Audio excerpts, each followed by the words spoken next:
Assessore Caner, oggi 20 anni del CIRVE, un'occasione in cui lei ha anche ricordato l'importanza della ricerca.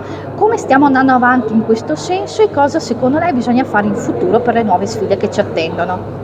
Sì, assolutamente, 20 anni di CIRVE, un grande ringraziamento a tutti i nostri docenti all'Università di Padova, con la quale collaboriamo come Regione Veneto da tanti anni. Credo che il tema della ricerca e dell'innovazione sia fondamentale per la viticoltura, ma direi anche per l'agricoltura veneta e non solo italiana. Noi abbiamo bisogno di tornare a produrre anche di più di quanto facevamo prima, però con un'attenzione particolare al tema, diciamo, della sostenibilità ambientale, che però deve essere collegata alla sostenibilità economica. Quindi, come dicevo prima, oggi noi abbiamo visto il 70-80% dei fitofarmaci che utilizzavamo che sono stati, diciamo, dismessi.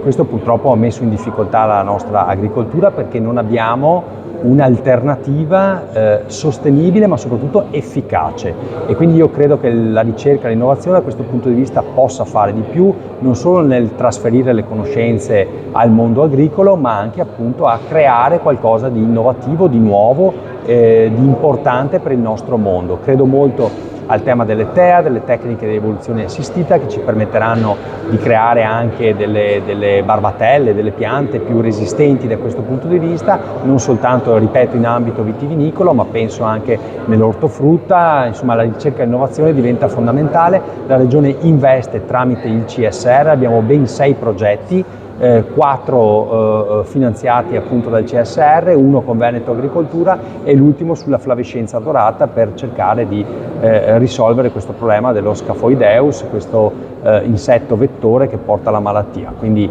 Regione Veneto a fianco del CIRVE per i prossimi anni.